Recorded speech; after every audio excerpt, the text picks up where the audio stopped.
Okay, so far in our discussion on the section on clear comprehension, so already discuss about going forward and returning, looking in front and looking away. It means in every other direction. So next, the Buddha says, Saminjite pasarite sabajana kari hoti. So that means in bending and in stretching, one applies or practices clear comprehension. So bending, stretching here means bending and stretching of your various parts of your bodies. So limbs, your two arms, your two legs, even your head also. You bend like that down, and then you stretch out. That's also bending and stretching. Your whole body also, you can bend down and then you can reach out and stretch out. So some exercises like this, right? Bending and stretching. You can bend to the side, stretch. You bend one side, stretch the other side. See? So all these actions are called bending and stretching. Okay. Even minor bending and stretching, even your fingers bending, stretching, stretching like that. So all this bending and stretching. Okay. So it's meant to cover every minute bending and stretching, okay? Not just the major ones. So just like under the postures. You have standing, walking, sitting, lying down, and then you have all the other minor postures. So which includes every single way that you can place your body. Okay? And so here also. So every single act of bending or stretching, no matter how big or how small, included. Okay. Even when you are sitting, sitting meditation, sometimes yogi slightly move a bit just to stretch a bit. That also stretching. So throughout the day, in a retreat, especially during the daily activities. Okay? So as you carry out your daily activities, you find that you will be using your arms, your legs, your body, and so on, different parts of your body, in order to do a lot of things. Right? Like when you are, for example, reaching out to get something. For example, what?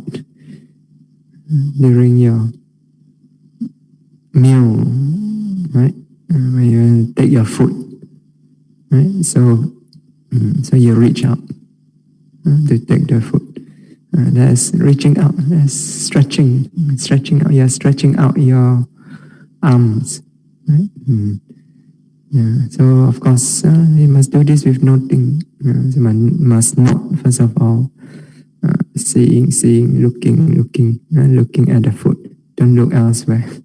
Don't look at your neighbor's food. Look at your food. So and make sure you're not seeing. That's clear comprehension of looking.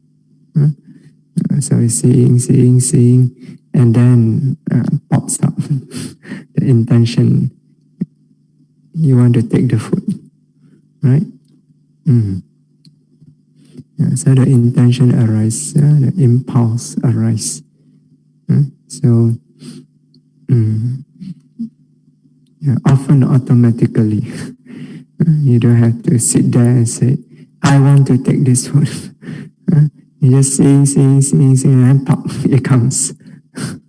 The impulse just comes. So that is intention. So you have to note the intention to take the food.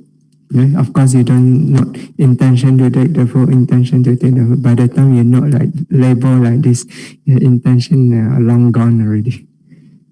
So, as we said the other day, the impulse is very fast. In fact, very difficult to label because the moment you label is not there already. It's very fleeting. So it's just pop up like an urge. And the moment it pops up in the mind, you find your arms starts to become stiff. Right? That's the nature of the wind element arising. So due to what? Due to the impulse to take. So immediately it causes the arising of this nature, the wind element. It becomes firm and tight. When I say tight, it doesn't mean you flex your muscle. It just becomes slightly tight, ready to move. And then it starts to push forward and push forward. Right? So you observe carefully. If you're noting, you have clear comprehension, observing carefully. You can see this process, this impulse giving rise to the nature of the wind element, giving rise to the movement of stretching out. If you observe continuously, clear comprehension of domain, observe continuously the entire act of stretching out from beginning to the end. Then you have you notice clear comprehension of non-delusion. That there's a series of impulse. It's not just one impulse and then your arm is already there. Right? Yes, one impulse it gives rise to just a very slight movement. It's not there yet. So the mind continue to prod. Go some more. So the impulse arises. Go some more. Then this gives rise to more nature of wind element. Cause more movement. Another impulse, another movement, another impulse, another movement. So a series of impulse giving rise to a series of movement, of stretching out. Yeah. So if you observe carefully, you have this clear comprehension of non-delusion. There's no person here that is stretching out. There's just a series of intention giving rise to a series of movement. There's no arm that is stretching out. There is just this nature of wind element giving rise to the movement. Right? So that means you discern things clearly as they really are. This is called yatha bhuttam pajanati, seeing things as they really are. This is exactly what this act of stretching out is really. In reality, this is what it is. Just a series of intention and a series of movement. There's no person, no being here that is stretching out. So stretching out, and then after that, you take, and then you bring it close to you. Right? Bringing close to you is what? Is bending. So that also, yogi applies clear comprehension. Practice clear comprehension. Okay? Before bringing, of course, you must scoop. So, scooping in a way also is bending. You have to bend your wrist a bit. Right? So your intention to scoop, as soon as the intention arises, you start to feel that the around the wrist and the fingers, it starts to become firm. Right? Then it starts to move, then the scooping. Right? So you're not intention, scooping, another intention, scoop some more, another intention, scoop some more. You have to really go very slow in order to see this. If you just go pop, finish, you don't see anything. That's why you ask yogi, slow down, then you can observe. Then after that, you bring it. Bring it is bending. So again, you're not intention. Right? As soon as intention arises to bring it, again the arm starts to pull. It becomes firm and starts to pull closer, pull closer. So the mind keeps pushing it to pull closer, pull closer. So the impulse. Okay. So again and again the impulse arises. Move it closer, move it closer, move it closer. So this gives rise to one movement after another, after another. So the yogi slow down. You can observe clearly, clearly comprehend this entire process of bending and bringing the foot close to the mouth. So throughout the day, there are many actions like this, stretching and bending the arm, not just when you are taking food. Every time you open and close the door, right? You're bending and stretching your arm, right? So must apply clear comprehension. Observe the process, bending, bending, stretching, stretching. So when you pay respect, right? So do you bend and stretch? A lot of bending and stretching in paying respect, right? First, when you bring your palms together, in a way you're bending your arms. You put it together and then you bend it. So you have to note with clear comprehension the intention and then the bending, bringing up the arm.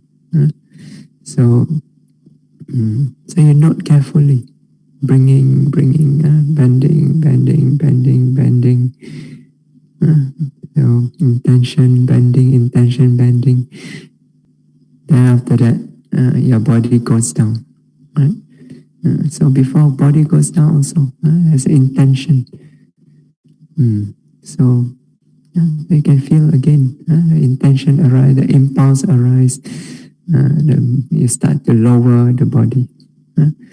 So you lower the body also, you notice the nature of the wind element.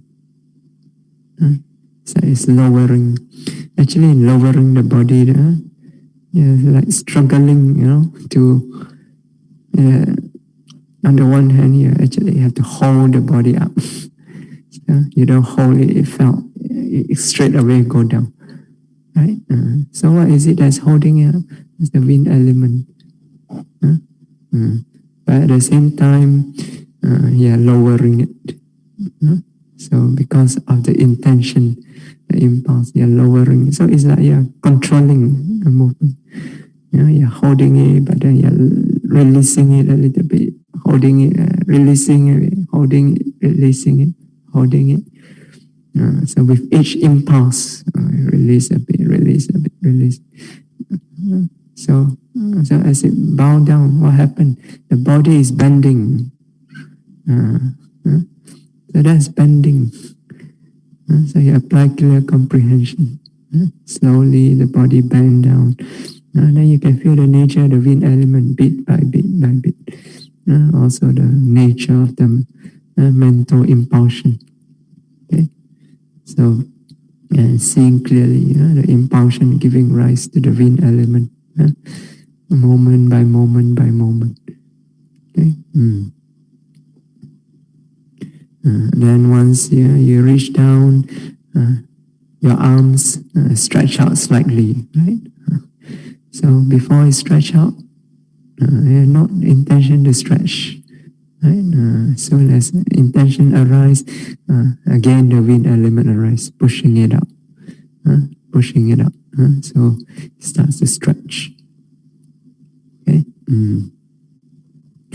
And then when you want to lift up, you want to come up, again the intention arise. Then what happened? The body again become like stiff. When you are completely on the ground, for a moment the body is completely relaxed, right? Then the moment the impulse, now you get up, immediately the impulse arises. There's a changes in the body. Okay? The relaxed materiality disappear.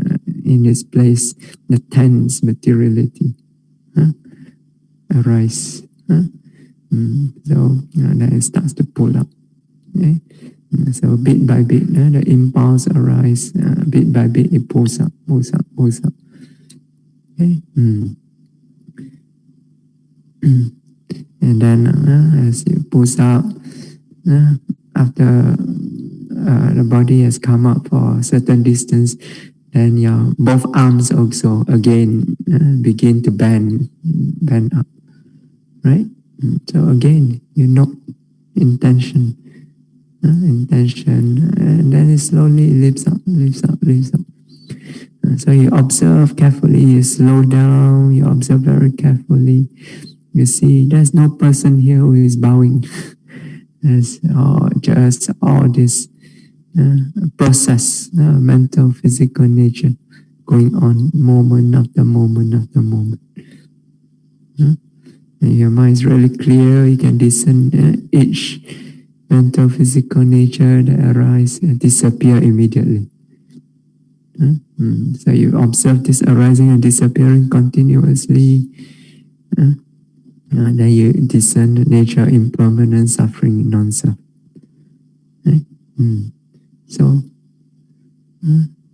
just in the act of bowing, you see, clear comprehension in bending and stretching.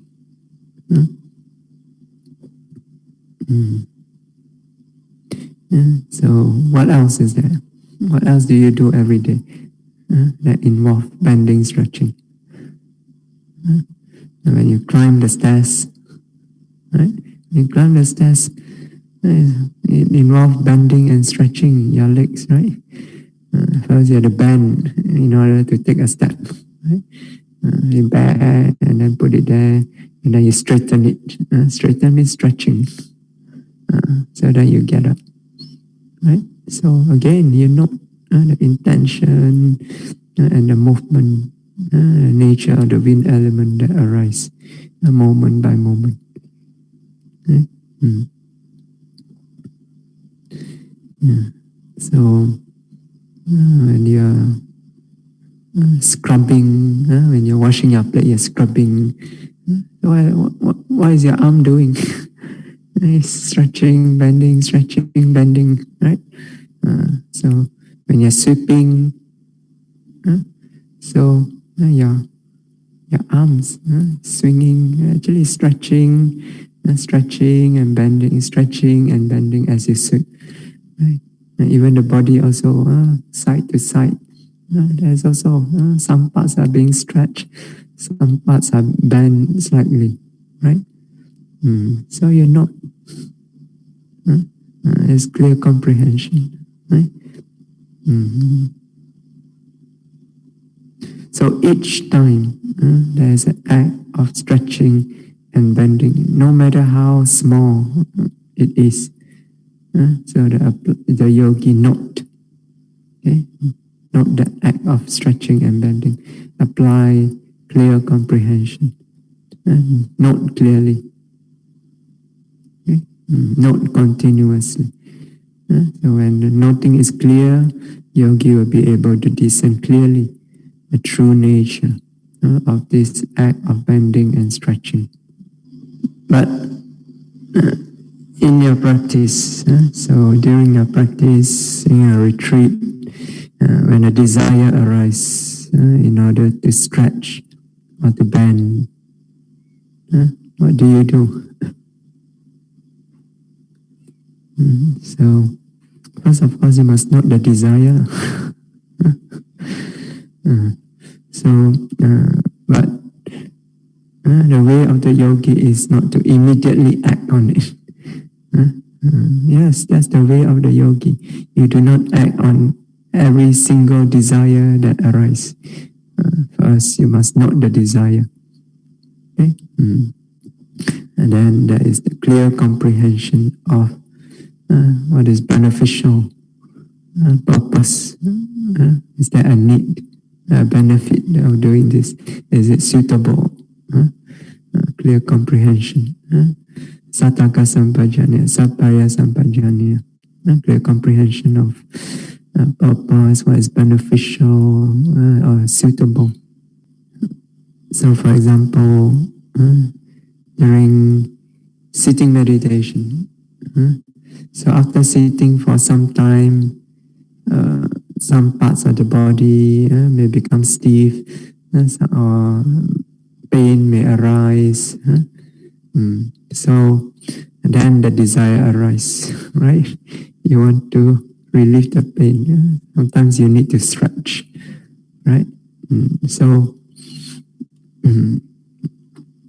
is it beneficial to stretch? When there's pain or when there's stiffness? Sure, it's beneficial, because otherwise this stiff sensation, pain, they may become an obstacle to the practice of meditation, may disturb the meditation. It is said that bodily comfort is a condition for samadhi to arise, right? So there is some benefit to stretch in order to get some comfort in the body. Comfort in the body is very important. That's why in the instruction of Anapana, the Buddha start off by showing you how to sit so that you get a comfortable posture. Right? So when the body is relaxed, comfortable, then the mind can easily sink into concentration. If there's a lot of discomfort in the body, then that becomes an obstacle for the mind, right? Sure, there's some benefit in stretching. But right in the middle of sitting meditation,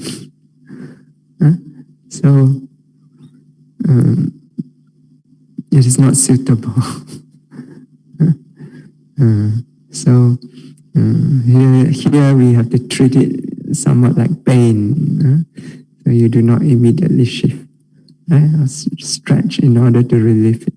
You have to treat it like pain, because it's not suitable to immediately stretch. Yes, if you do so, you interrupt the flow of your continuous noting. Especially every time desire to stretch arises, immediately you don't care, you stretch. Every time some discomfort arises, stretch. You keep stretching. So your body is restless. Your body is restless, the mind will also be restless. You will not be able to settle. So it's not suitable. It may be beneficial, but it's not suitable. It's better to take the discomfort, the stiffness or the pain as an object and note. So that means you do Vedana, Vipassana. Okay? So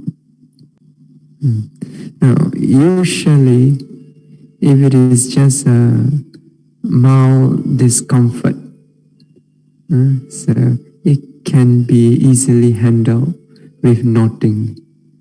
You just note. After a while it disappears. Right? Then you return to your primary object.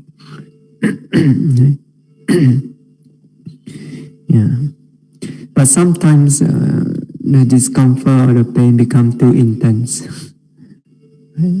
So, and then it may come to a point where no matter how much you try to not, so the mind keeps being disturbed. So when you note pain or some discomfort in the body, as long as you can continue to note, it's a good object. You can see its nature clearly. It's a good object. You should continue to note. No matter how painful it is, how uncomfortable it is. So if you can still continue to note, that means it is helping you to build up your mindfulness and concentration. So when we say you can continue to note, it means that your mind is still relaxed, can settle into this difficult object and discern the nature clearly without being agitated, disturbed. That means no dosa arise. You can note in a detached manner. So as long as you can continue to do that, you must continue to do that. Okay. It also helps to build up the strength of the mind. So build up the courageous effort. You see, it means you are not a yogi who immediately some little discomfort arises, you raise the white flag, surrender. No, you with courage, you note. You don't give up. Okay? And this trains the strength of mind. This helps builds up the strength of mind. And this will help you in the development of insight. Because when in the Vipassana meditation, when you develop insight, especially insight into nature or dukkha, it can be very difficult. So if your mind is not strong, you'll be overwhelmed. You will not be able to go beyond it. The knowledge will not deepen, it will not mature. So in order to deepen the insight into dukkha, mature it, you need to have that strength of mind to be able to face the nature of dukkha again and again, continuously. If you keep asking, why me, why like that? Why, then you cannot face it. So you're not mature. The insight will not deepen. You will not be able to go beyond it. Transcend. You will not be able to transcend suffering. So as long as the object, you can of pain, discomfort, you can still note. You continue to note. Okay? But it may come a time when it becomes too difficult. You can no longer note it with a calm and clear mind. The mind keeps getting agitated. Even you note the agitation, it may disappear for a while, but it keeps coming back again and again. So when this happens, that means this object is no longer suitable. You cannot develop insight with this object anymore because it becomes now an obstacle because your mind keeps getting agitated. Okay? Then at that time it's suitable to stretch. Okay? But mindfully. Okay? So so you have to do it mindfully, aware of the intention, aware of the movement that arises from the intention. Okay? So sometimes all it needs is you just turn a little bit to stretch some small little muscles, and then it's relief. And then after that, you just relax and then go back to noting. Okay? Not the pain again. See what happened to it. Yeah. So, but in the middle of the sitting, when you stretch, don't go stretching. Oh, like that. No. Or go yeah. Remember, there are yogis around you. Unless you're meditating alone, it's not a problem. You go stretch like that, you may hit them. So In the commentary, there's this story of the monk who unmindfully he stretched. So he stretched his hand behind, and then the bhikkhuni behind. And then it says that he loses his monkhood. That means he stretched, and then he touched the bhikkhuni last arise, and then I think one thing leads to another, and then he breaks his precepts. So by the commentary just say he loses his monkhood. So touching alone does not make you lose the monkhood. Okay, so it must be something else that leads from there. Okay, so you have to be mindful when you stretch. It says another monk stretch his legs unmindfully, and then the leg go into a fire. Must be really unmindful. Fire is there, you cannot see. Another one is stretches his arm towards, I think he was trying to take the rope, stretches up, and then unmindfully did not see a snake there, and then got bitten. So you must look where you stretch. Okay, so in the middle of sitting meditation, so you do not stretch immediately. It's not suitable. Okay, so only when it becomes really unbearable beyond your ability to continue noting with a clear mind, then only it is suitable to stretch. But after the sitting meditation is over, usually after sitting meditation, especially after a long sitting session, your body will be very stiff. So then at that time, if you want to stretch, it's suitable to stretch. And it's beneficial also, to get the circulation going. Okay? Where you have to do it mindfully. And you have to be careful also. Where when you're stretching, where your limbs are going into. You don't go and knock other people. So, and if there's a lot of yogis around and they're still meditating, it's not suitable to stretch there. You may disturb them. Go another place. Okay, where there are no yogis, go somewhere else and stretch. Okay. So there's clear comprehension of what is beneficial and what is suitable. So another question is, how about when you stretch in order to exercise? Many yogis ask this, especially those who are in long retreats, especially the older yogis.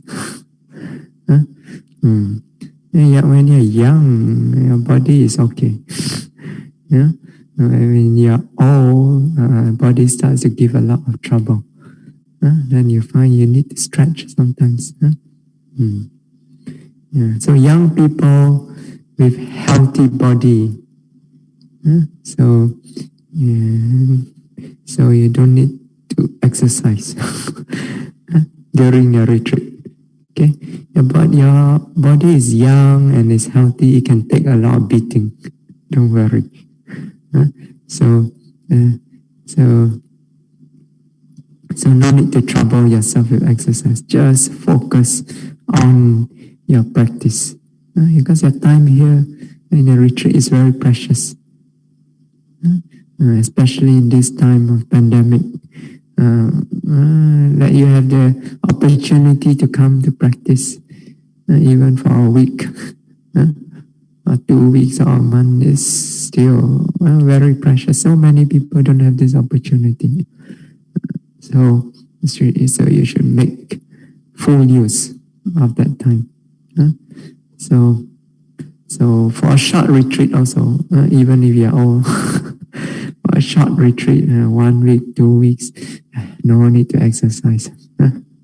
So you can have all the time to exercise after you finish your retreat. It's only 1 week, 2 weeks, right? So just focus on your practice. Okay? But for long retreats, it's a different story. For very long retreats that can go on for months and months. So there is some benefit.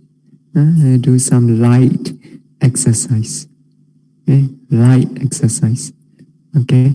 Don't start bringing your dumbbells and all your gym equipment to the retreat center. Okay? Light exercise. So yes, in a long retreat where you do long sitting, long walking meditation over periods of months and months. So unless you are one of those yogis, very skillful, you can very quickly develop bojjhanga, the factors of enlightenment. So when you develop factors of enlightenment, your body, factors of enlightenment are very therapeutic. So your body will be in a very good shape. So he said that Mahasi Sayadaw said that when he was meditating, even though he was noting continuously for months, so he practiced very rigorously, walking, sitting, it's very disciplined. He feels very healthy. So his teacher explained to him, Mingun Sayadaw explained, it's due to the bojjhanga. So if your practice is going on very, very well and the bojjhanga, factors of enlightenment arising continuously, you feel very healthy. You don't feel the need to exercise. Yes, even though your practice is very rigorous, even though you sleep only very little, you eat only enough, but you feel very, very healthy. Okay? So if you are one of these yogis, very skillful, you can develop bojjhanga very fast, then you don't need exercise. Otherwise, in a long retreat, so the body may be stressed out due to long periods of sitting and walking, especially if you're all yogi. So all means how old? I think it depends on the individual, how healthy you are. Some people, when 30 years old, the body already koya already. Some people 70 years old, the body still very strong and healthy. So it depends. I think Sister Sam very healthy. All these years I never see her complain about any sickness except her eyes. So so it depends on the individual yogis. But usually after 1 month, after meditating continuously for 1 month, and if you are still struggling in your practice, then you start to feel the stress of the body. So that's why yogis must train in order to be able to enter into concentration, Vipassana concentration, as quickly as you can. Okay? Because once you enter into concentration, so you don't struggle so much with the body anymore. Okay? You may still have to struggle with insight, okay? But with the body, not so much. And with the mind, not so. But if you don't enter concentration, you struggle with body, struggle with mind. Okay? And then the mind and the body takes a toll. So that's why we ask you all, come again and again for retreat. Develop this skill of meditation. so that you can very quickly enter into mindfulness, concentration, clear insight. So that you don't have to struggle so much with the body and mind. Only struggle with insight. Yes, insights you have to, especially dukkha jnana. So, yeah. So for long retreats like this, when your body starts to feel the burden, the stress of the rigorous practice, there's some benefit to do some light stretching exercise in order to maintain the body in good shape, to support the practice. Okay, so but you have to do it mindfully. Doesn't mean exercise, okay, you jump around. That's why you must, certain exercises are not suitable. Jogging, no. It must be very simple exercise and don't spend too much time doing it. Okay, so I think more than 20 minutes is too much. Okay, so, and also don't overdo it. Yeah, don't overdo until it takes precedence over your practice. So you have to keep in mind this purpose of doing this light exercise is just to support your practice. You do it for the purpose to support your practice. So the practice must always take precedence. Okay, so you spend too much time doing this, then it's not suitable anymore. Okay, and the exercise must be very easy and simple exercise. Simple enough so that you can still be mindful. So certain qigong exercise can be very simple, simple stretching. So, but you have to do it mindfully. Okay, remember, you're still in a retreat. Okay, so so you must not be those exercises you have to do very fast movement, not that slow movement. Okay. Actually, what the Buddha recommends is for monks. Monks means those days monks are the yogis, right? So what the Buddha recommends, in fact, the only exercise that the Buddha allow, sweeping and walking. So you really want to exercise, do some sweeping. When I said sweeping, remember in Buddha's time they live in forest monastery, right? So sweeping means not sweeping meditation hall. Sweeping means sweeping the forest, the leaves. You can try tomorrow. You ask the broom from Zozo, not those broom you sweep the hall, and those broom you sweep the leaves. You go and just take one little spot. You go and try sweep. Just after a few minutes you do this, you start to sweat. Because your whole body is moving. Your whole body is turning, twisting, it's stretching. Your arms are moving. But you can do it mindfully, you just sweat. So those days they sweep a very big area. So you can do that. We will appreciate it. Zozo will appreciate it. Yes, help us. So when you will sweat, you really will sweat. After that, you feel very good. After you go and meditate, you feel very good. Your body will feel very comfortable. Yeah. Walking also. Imagine those days, they walk to go for alms round, long distance, right?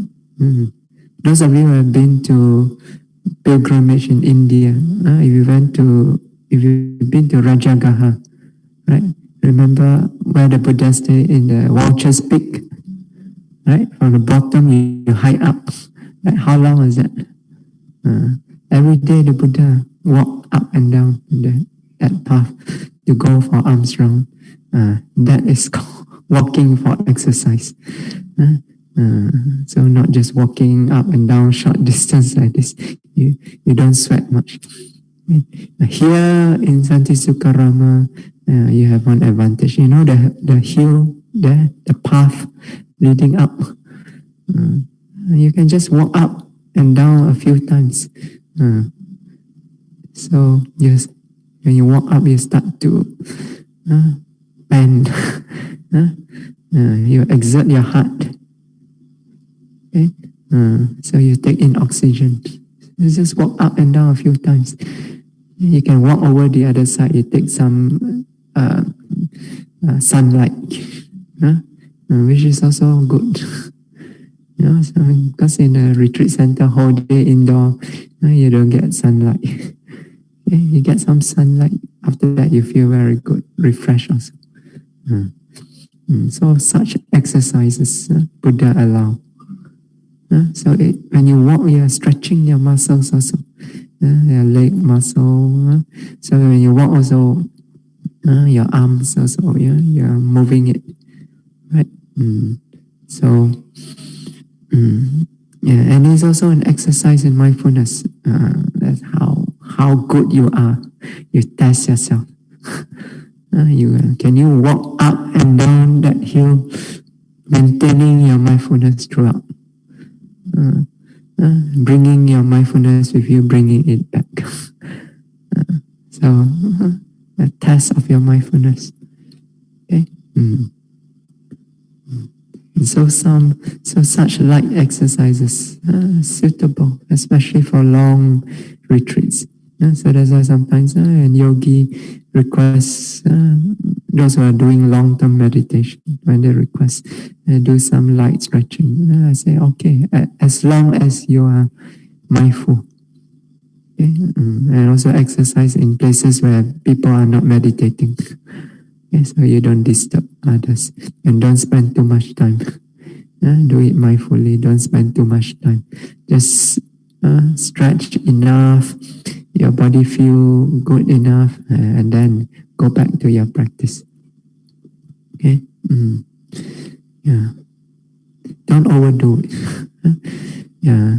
There is a history in Buddhism of monks overdoing exercise. It's called Shaolin Temple.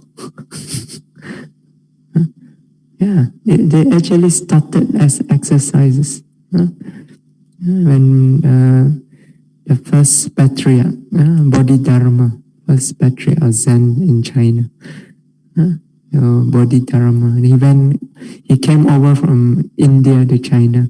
He arrived somewhere around the Shaolin Temple. So he meditated. There was a group of monks there also meditating. So they were meditators. Okay? And they were very diligent in their meditation. And they meditate long hours. Okay? So they sit very, very long and meditate. Okay? But they were very sickly. Because they didn't move their body. They were all the time sitting there. So that means their meditation also not very deep. No bojjhanga. That's why it's so sickly. If they are bojjhanga, then they won't be so sickly. So because they were so sickly, when Bodhidharma saw this, so he introduced them certain exercises. I think he probably got them from India. No, in India, the yogi tradition in India, over a period of thousands of years, they have developed these exercises to support them in their practice of meditation, which you all do nowadays as yoga. This actually began for those meditators, because they meditate for such a long period of time. So they do this exercise to prepare their body to take the strain to be able to take the strain of meditation. That's why you see those people who do yoga, they can sit full lotus, very long period of time. They can meditate, they can enter samadhi. So these exercises is to support the practice of meditation. So Bodhidharma probably brought this exercise and taught it to those monks who were at the Shaolin temple at that time as a kind of exercise to strengthen their body so that they can meditate better. But then they overdo it. Over time, simple exercise slowly developed into martial arts. And now they are famous for martial arts instead of meditation. So don't overdo. Okay? You want to be famous for Vipassana, not for some exercise or martial art. So then the yogi also apply clear comprehension of domain, gochara sampajanya. So that means when you're bending, stretching, so you note continuously. Okay? So you make sure as you are stretching, as you are bending, you remain with noting the act, the intention, noting the movement, the series of intention, the series of movement, note continuously. Okay? So that's called clear comprehension of domain, remaining within the domain of satipatthana with noting. Okay? So here there is again another story of an ancient elder, ancient Thera. Where is it? Okay, so he said that once there is an elderly bhikkhu who was speaking with his pupils, his students. And while he was speaking to them, he bent his arm abruptly. But then very quickly he returned his arm to its original position and then bent it again slowly. So his students, when they saw this very strange action, so they asked him the reason for this very strange behavior. And then he explained. He says, since I began meditating, he must have meditated for a very long time because he's a very elderly bhikkhu. So he says, since I began meditating, I have never once bent my arm without mindfulness. Never once. Imagine. So, in one day, how many times you bend your arm without mindfulness? So, for him, he said, never once bend his arm without any mindfulness. But now, he says, as I was speaking with you just now, I forgot to do it mindfully. After so long, suddenly one moment of unmindfulness. So for him, there's more moments of mindfulness. Moments of unmindfulness are rare. So for most yogis, it's the opposite. So he says, I forgot to do it mindfully. So that's why I put my arm back and bend it again mindfully. So it says that his pupils his students were filled with admiration for his great mindfulness. And they say, well done, sadhu, sadhu. You are a true bhikkhu, a true yogi. Okay. So this elderly bhikkhu, he practiced clear comprehension of domain. Okay? So throughout his life of practicing, since he began meditating, he kept within the domain of satipatthana. Every time he bends or stretches his limbs, his body, he does so only with mindfulness. Okay? So through clear comprehension of domain, the yogi remain noting continuously, moment after moment after moment. Okay? So in this way, you develop as bhavana, development of mind. The mindfulness develop, concentration develop. Okay? So when develop, when mindfulness and concentration develops, then the mind becomes clear and sharp. So then clear knowledge arises. Clear knowledge arises. Okay? Jnana arises. So this is also developed. This is also bhavana. So when the mind can discern clearly, then the understanding arises. There's no person here, no person, no being here that bend or stretch. So, and there's no limbs, no bodily parts that is bending or stretching. Rather, there is just series of intention, giving rise to a series of minute movements. Okay?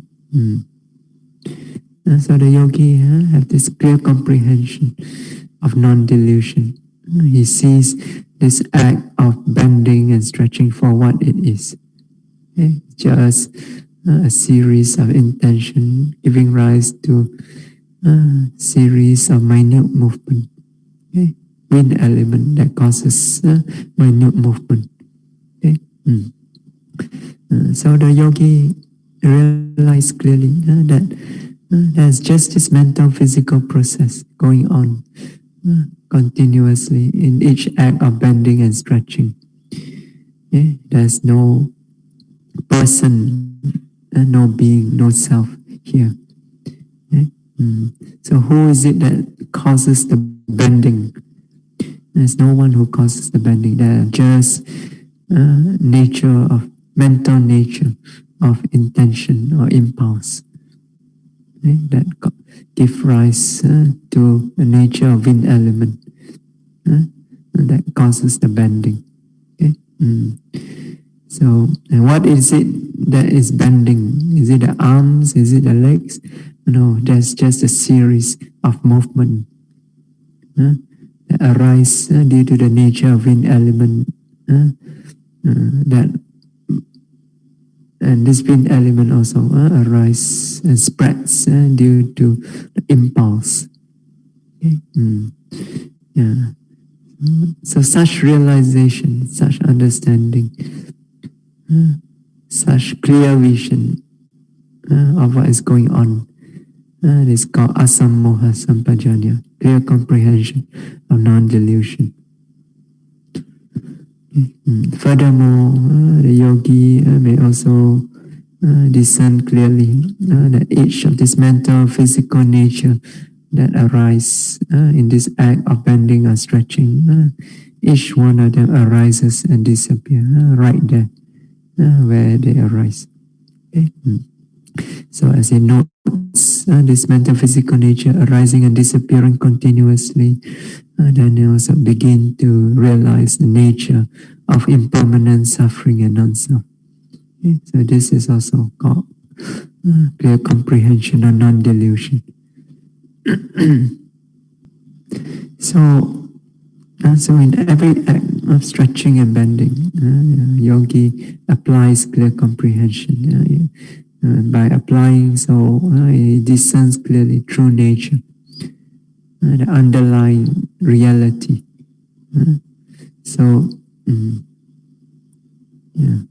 But in the beginning, when you start noting, so you do not immediately do away with concept.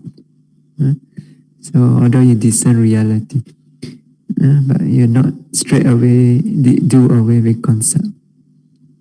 Okay? So when you first note, especially for beginners, when you're not stretching, bending, you're still in the mind, still have this idea of the form and the shape of the arms, the legs, the body. So the mind will still form this idea, this concept of the form and the shape. Okay? But at the same time, if you are really noting carefully, you will also experience nature of wind element as motion. So you note the arm is moving. This is the manifestation of the wind element. So the manifestation of wind element means conveying. It's being conveyed from one place to another. This is just a fancy way for the commentary to describe motion, conveying from one place to another. Okay, so that's how the manifestation of wind element, how it manifests, how it appears. Okay, so when you discern motion, you are actually discerning wind element through its manifestation. Okay? You can discern wind element through its characteristic function, as well as its manifestation. Okay? So in the beginning, you discern the motion, more of the motion, not so much of the characteristic like tightness, stiffness, and so on. So, because those are very subtle. So the wind element that arises in motion usually very subtle. As we said just now, we say firmness, tightness doesn't mean it's very, very tight. It's just very slight tightness. Okay? In the beginning, the yogi will always miss that. But the motion is clear. So in the beginning, the yogi will discern more the form and the shape of the limbs, arms or the legs, together with the motion. Okay? So in the beginning, when you're noting, you see a mix of both concept and reality. Okay? But as the mindfulness and concentration and knowledge improve, it becomes sharper and clearer. Then each time the yogi the mind will become more and more focused on the nature, intention, nature, the wind element, the pulling, the pushing, the tension. So it becomes clear enough. This nature becomes clear enough so that the mind begins to move more and more towards this nature, the mental and physical nature, rather than to the concept, the idea, the form and shape of the body. It's still there. It won't completely disappear. Okay? It's still there, but the attention will move more and more towards reality. Okay? But it will not completely disappear until Banganyana. Okay, so yeah, so the concept does not immediately disappear. So it depends on how focused you are on reality. Okay, but no matter how much you're focused on, eventually, when you are lost in noting, yes, you can continuously stay with reality. Okay, but because the momentum in Vipassana meditation, because Kanika Samadhi, the momentum is not like the Samatha Jhana. You go in, you can last for hours. Kanika Samadhi depends on how strongly you develop it. It may last for just a short, brief moment, or a few minutes and so on. As long as you are in it, you're lost in it, in Chitta Visuddhi, the mind continuously discerns reality. But once the momentum is lost, again the concept will come back. So you have to understand this. Otherwise, you will say, how come I still see concept, I still see form and shape?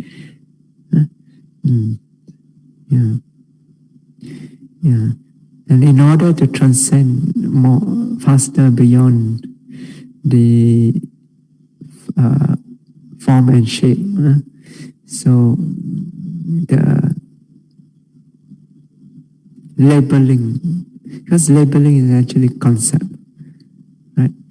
So you are actually making use of concept in order to help you with the noting. Okay, but in order for it to be helpful, the labeling needs to be, the label needs to be very simple. Okay? As simple as possible. Okay? Don't use complicated long label. Huh? Like, I'm opening the door. I'm opening the door. First of all, drop the I. Say opening. Don't even say opening the door. Say opening, opening. Simple. So you say opening the door, opening the door. Chances are your attention is more on the label, on the concept. Then you start to think of opening the door, or then the door appear in your mind. Your arm opening appear in your mind. Just say opening, opening, opening. That's all. Simple.